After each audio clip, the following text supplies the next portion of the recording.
আসসালামু আলাইকুম দর্শক বন্ধুরা, এই শীতে সবাই কেমন আছেন? আশা করছি সকলেই ভালো আছেন। দেশ এবং দেশের বাইরে যে যেখান থেকে আমার এই ভিডিও দেখতেছেন সবাইকে জানাই অসংখ্য অসংখ্য ধন্যবাদ। আবারও হাজির হলাম আরও একটি রেসিপি নিয়ে। আজকে আমি বানাবো রাতে বেঁচে যাওয়া বাসি ভাত দিয়ে নরম তুলতুলে পরোটা। তার আগে একটা কথা বলি, আমরা যারা ইউটিউবার বা ব্লগ ভিডিও বানাই অনেক সময় দেখা যায় যে চ্যানেলটিকে সাবস্ক্রাইব করেন কিন্তু পরক্ষণে কেটে দেন। প্লিজ এইরকম কাজ আর করিয়েন না। আমরা সবাই সবার পাশে থাকি। তো তৈরি করে নেওয়া যাক বাসি ভাত দিয়ে নরম তুলতুলে পরোটা। আমি এখানে ছোট এক বাটি পরিমাণে ভাত নিয়েছি। এখন আমি এগুলো ব্লেন্ড করে নিব। ঢেলে নিলাম। তারপরে এখানে অল্প কিছু পরিমাণে পানি দিব।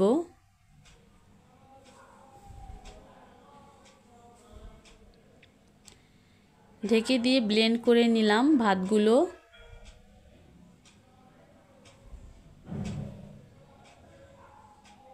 দেখুন একদম এরকম মিহি করে ব্লেন্ড করে নিতে হবে।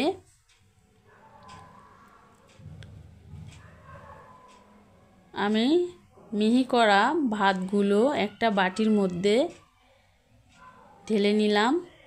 এই বাটি দিয়ে আমি মেপে 1.5 বাটি পরিমাণে ময়দা ব্যবহার করব। আপনারা চাইলে এখানে আটা দিয়েও এই পরোটা তৈরি করতে পারেন।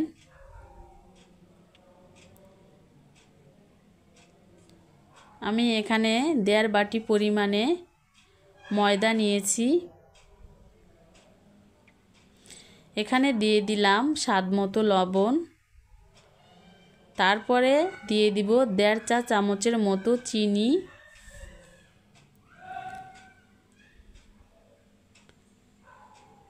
এখন দিয়ে দিলাম 2 চা চামচের মতো তেল। সব উপকরণগুলো ভালোভাবে মিশিয়ে হাত দিয়ে মেখে মেখে আমি একটা ডো তৈরি করে নিব।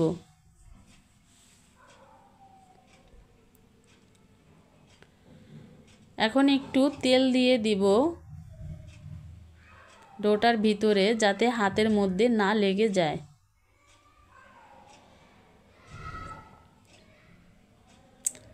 আবার একটু হাত দিয়ে ভালোভাবে মথে নিব।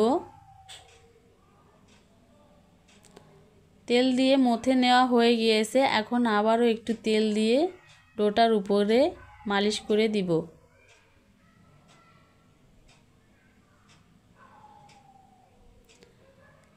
এখন 10 মিনিটের মতো আমি ডোটাকে রেস্টে রেখে দিব। 10 মিনিট পর ফিরে এলাম। দেখুন ডোটা কত সফট হয়েছে।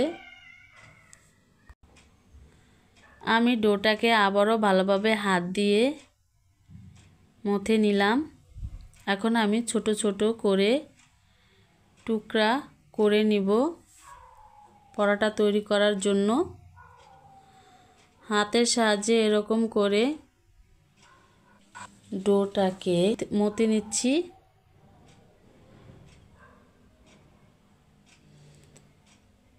এরকম করে গোল গোল করে বানিয়ে নিলাম। এখন একটু ময়দা ছিটিয়ে বড় করে একটা রুটি বেলে নিব।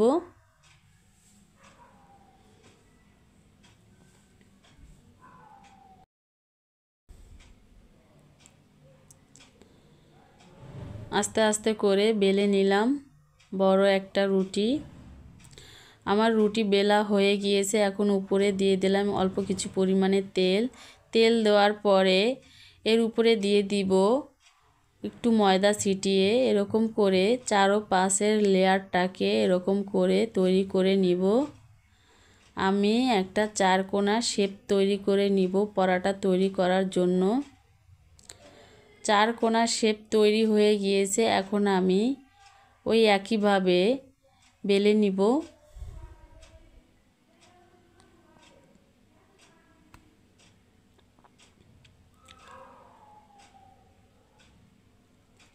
এরকম করে আস্তে আস্তে করে বেলে নিতে হবে।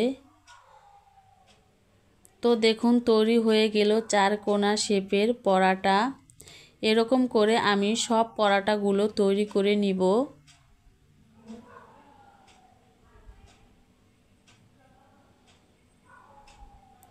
ওই একইভাবে আমি সব পরাটাগুলো তৈরি করে নিচ্ছি।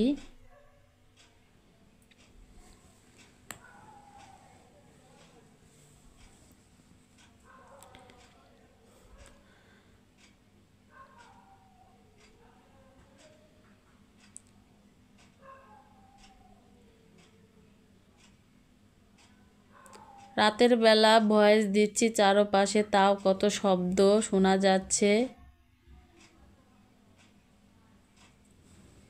কেউ বিরক্ত বোধ মনে করিয়েন না। তো পরাটা ভাজার জন্য চুলায় চলে এলাম।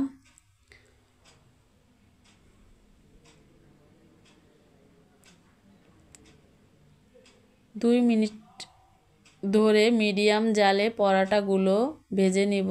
এক একটা পরাটা অল্প কিছু পরিমাণে তেল দিয়ে দিলাম।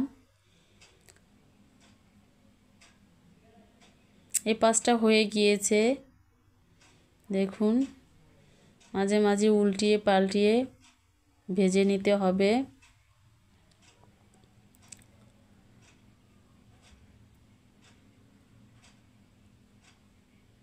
দেখুন বন্ধুরা, এই পাশটা খুব সুন্দর একটা কালার হয়ে আসছে পরাটার। আমার পরাটা ভাজা হয়ে গিয়েছে, এখন আমি তুলে নিলাম। এরকম করে সব পরাটাগুলোই ভেজে নিয়েছি। এখন আমি একটা ডিম ভেজে নিব পরাটা দিয়ে খাওয়ার জন্য। আগে থেকে গুলিয়ে রেখেছিলাম পেঁয়াজ মরিচ দিয়ে।